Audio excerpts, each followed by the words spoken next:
Jangan berbicara masalah jihad kalau salat kalian belum sempurna. Jangan kalian berbicara masalah jihad kalau wudhu kalian belum sempurna. Jangan kalian berbicara masalah jihad kalau ibadah kalian belum sempurna. Dan inilah yang disebutkan oleh para ulama ahibati fillah. Terutama di akhir zaman yang kita kenal dan yang kita dengar, sebagaimana yang disebutkan jihad kepada pemimpin sendiri. Karena di dalam istilah Islam, di dalam agama kita, tidak ada yang namanya jihad kepada pemimpin. Dengarkan baik-baik, tidak ada yang namanya jihad kepada pemimpin. Jihad itu ahibati fillah kepada orang-orang kufar atas izin pemimpin. Kama takunu yuwalla alaikum. Sebagaimana keadaan kalian, maka seperti itulah pemimpin kalian. Ketika kalian masih curang dalam timbangan, jangan harap pemimpin kalian berlaku adil. Ketika kalian masih memakan riba, jangan harap pemimpin kalian tidak melakukan kezaliman. Ketika kalian masih melakukan maksiat, jangan harap pemimpin kalian akan bersih. Kama takunu yuwalla alaikum. Sebagaimana keadaan kalian, maka seperti itu pula lah keadaan pemimpin kalian. Ada salah seorang laki-laki yang datang kepada Ali bin Abi Thalib. Kemudian laki-laki tersebut mengatakan,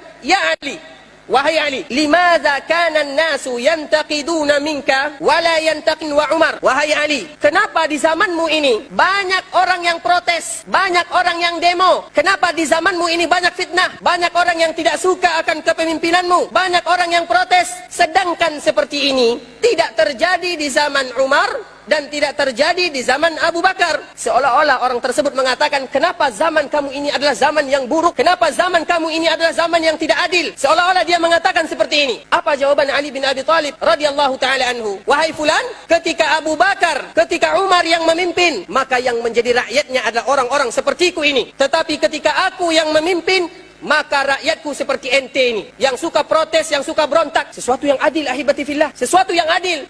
Contoh yang kedua, Abdul Malik bin Marwan, yang dia adalah pemimpin kaum muslimin yang nomor 4 di zaman Al-Umayyah. Banyak orang yang tidak suka kepadanya, banyak orang yang protes kepadanya, dan banyak orang yang demo kepadanya. Dengarkan baik-baik ahibati fillah, karena ini adalah manhaj Ahlus Sunnah wal Jamaah. Pahami baik-baik, dengarkan kisah mereka supaya kita bisa mengambil pelajarannya. Ketika Abdul Malik bin Marwan ini melihat rakyatnya banyak yang protes, yang tidak suka kepadanya, maka dia memerintahkan pasukannya atau bala tentaranya untuk mengumpulkan rakyatnya di daerah Syam. Ketika rakyatnya sudah berkumpul, apa kata Abdul Malik bin Marwan? Ya ma'syarar ra'iyah, ma ansaftumuna turiduna an nasira misla masirati Abi Bakr wa Umar wa la tasiruna misla ra'iyati Abi Bakr wa Umar. Wahai kalian rakyatku, kalian tidak adil kepada kami. Ma ansaftumuna, kalian tidak jujur kepada kami, kalian tidak berlaku adil kepada kami. Kalian menginginkan agar kami menjadi seorang pemimpin yang adil, agar kami menjadi pemimpin seperti Abu Bakar, agar kami menjadi pemimpin seperti Umar. Tetapi kalian tidak mau menjadi rakyat seperti rakyatnya Abu Bakar, tidak mau menjadi rakyat seperti rakyatnya Umar bin Khattab radhiyallahu taala anhum. Makanya harus adil. Ketika kita menginginkan pemimpin yang adil, kita dulu harus adil, dan Allah Maha Adil. Sehingga Allah Subhanahu wa taala mengatakan dalam surah Al-An'am, "Wa kadzalika nuwalli ba'dadh-dhalimina ba'dhan bima kanu yaksibun." Akan kami timpakan kepada mereka tergantung keadaan mereka. Kalau seandainya mereka adil, akan kami berikan kepada mereka pemimpin yang adil. Kalau seandainya mereka zalim, mereka masih curang dalam timbangan, mereka masih suka sogok menyogok, mereka masih suka menipu, mereka masih suka melakukan maksiat, jangan harap Allah berikan kepada kita pemimpin yang adil, yang bagus. Jangan harap, karena sebagaimana kita rakyatnya, seperti itu pula lah pemimpinnya. Makanya ahibati fillah, yang kita lihat itu jangan kita sering melihat kesalahan pemimpin. Yang harus kita lihat adalah kesalahan kita dulu. Dan ini sudah dicontohkan oleh para ulama ahibati fillah, dan ini adalah akidah Ahlus Sunnah wal Jamaah. Raja yang terzalim yang pernah ada di permukaan bumi ini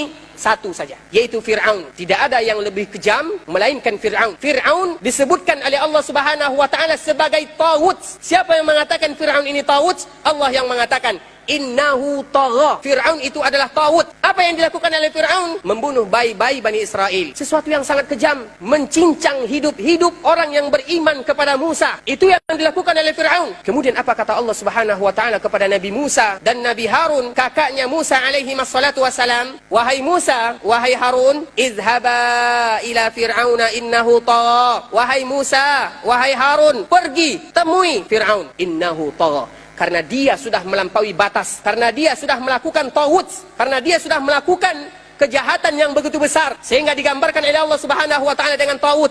Taghut itu artinya sesuatu kejahatan yang luar biasa, yang sudah melampaui batas. Kemudian apa kata Allah Subhanahu wa taala? Ingat ayat sambungannya. Faqula lahu qawlan layyina la'allahu yatazakkaru aw yakhsha. Ingat wahai Musa, ingat wahai Harun, faqula lahu, katakan kepadanya, katakan kepada Firaun tersebut, qaulan layyina, perkataan yang lembut. Layyin itu artinya sesuatu yang lembut, lebih lembut dari tisu ini. Itu layyin, yang lembut. Katakan kepadanya perkataan yang indah, yang lembut, yang bagus. La'allahu yatazakkaru aw yakhsha. Semoga dengan perkataan kalian dia takut kepada Allah dan dia ingat kepada Allah Subhanahu wa taala. Dan Allah tahu bahwa dia mati dalam keadaan tidak beriman. Walaupun demikian, Allah tetap memerintahkan kepada Musa, Allah tetap memerintahkan kepada Harun, faqula lahu qawlan layyina, katakan perkataan yang indah-indah. Kita tidak lebih baik dari Musa. Pemimpin kita tidak lebih jelek daripada Firaun. Lantas apa gunanya kita menghina pemimpin kita? Apa gunanya kita mengumbarkan aib pemimpin kita? Apa gunanya kita mencari kesalahan-kesalahan pemimpin kita? Apa gunanya? Bukankah Allah Subhanahu wa taala sudah memberikan kepada kita petunjuk? Bukankah Allah Subhanahu wa taala sudah memberikan kepada kita solusi dari Allah Subhanahu wa taala? Faqula lahu qawlan layyina, katakan perkataan yang indah-indah saja. Kalau kalian tidak bisa mengatakan perkataan yang indah, hadis Rasulullah yang lain, falyaskut, maka diam. Kalau seandainya kita melihat kezaliman yang sudah terlalu zalim, hati kita ini merasa sesak, ingin menghina, ingin menghardik, maka cukup dengan diam saja. Karena setiap ucapan yang kita keluarkan untuk pemimpin kita, maka besok di hari akhirat kita akan dipertemukan oleh Allah Subhanahu wa taala dengan mereka dan mempertanggungjawabkan apa yang tadi sudah kita ucapkan. Sekarang solusi dari Rasulullah sallallahu alaihi wasallam dari hadis yang diriwayatkan oleh Imam Bukhari dan Imam Muslim dari sahabat Abdullah bin Abbas. Dengarkan baik-baik apa yang disampaikan oleh Rasul kita semuanya. Apa kata Rasulullah sallallahu alaihi wasallam? Man ra'a min amirihi syai'an mimma yakrahu falyasbir. Barang siapa di antara kalian yang melihat dari pemimpinnya sesuatu yang tidak dia sukai, dia benci terhadap perlakuan pemimpinnya, apa kata Rasulullah SAW kita? Demo? Tidak. Ceritakan aibnya? Bukan. Berontak dia? Tidak. Apa kata Rasulullah SAW? Falyasbir, hendaklah mereka sabar. Kata Rasulullah SAW, tidak seorang pun di antara kalian yang dia tidak suka kepada pemimpinnya, kemudian dia ungkapkan, kemudian dia ceritakan, kemudian dia berlepas diri dari pemimpinnya, kecuali kalau seandainya dia meninggal, mata maitatan jahiliyah, maka dia mati dalam keadaan matinya orang jahiliyah. Jadi kalau pemimpin kita zalim, itu hubungan dia dengan Allah Subhanahu wa taala, dan kita yakin bahwa Allah akan memberikan balasan kepada orang-orang yang zalim. Makanya Imam Ahmad ketika dia merasa terzalimi, dan sudah kita sampaikan, Imam Ahmad itu ahibati fillah, dia diborgol dari Baghdad menuju Syam, perjalanan yang begitu jauh, diletakkan di atas kuda dengan borgol yang berat borgolnya itu sama dengan berat badannya. Kalau seandainya cambuk yang dihadapkan kepada Imam Ahmad dihadapkan kepada unta, maka unta tersebut akan jatuh. Coba bayangkan kuatnya. Tetapi Imam Ahmad dia mengingat hadis Rasulullah SAW, man ra'a min amirihi syai'un mimma yakrahu falyasbir. Barang siapa yang melihat dari pemimpinnya sesuatu yang dia tidak suka, falyasbir, maka hendaklah mereka bersabar. Dia lebih rela dirinya diazab daripada terjadi pertumpahan darah. Karena tidak ada istilahnya keluar membuka aib pemimpin kecuali pasti ada yang meninggal. Siapa yang bertanggung jawab ahibati fillah? Bukankah kita mendengarkan Rasulullah SAW mengatakan, kalau seandainya dunia ini hilang, atau di dalam lafaz yang lain, kalau seandainya Ka'bah kiblat kita hilang, lebih ringan bagi Allah Subhanahu wa taala daripada hilangnya satu nyawa. Sekarang sudah berapa nyawa yang sudah melayang? Dan siapa yang bertanggung jawab? Makanya Imam Ahmad dia tidak mau mengucapkan kalimat seperti ini walaupun dia dianiaya siang dan malam. Berapa lama dia dianiaya? 28 bulan. Apa kata Rasulullah SAW?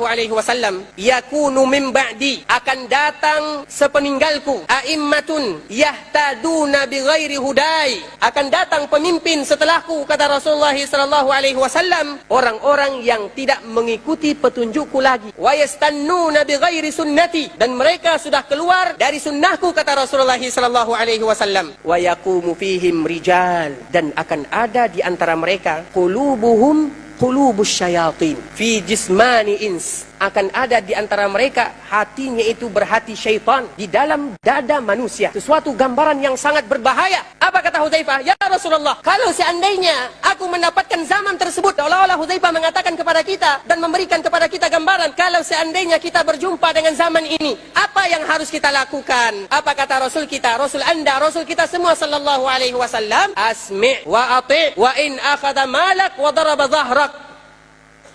Dengarkan mereka, taati mereka walaupun mereka mengambil hartamu dan memukul punggungmu.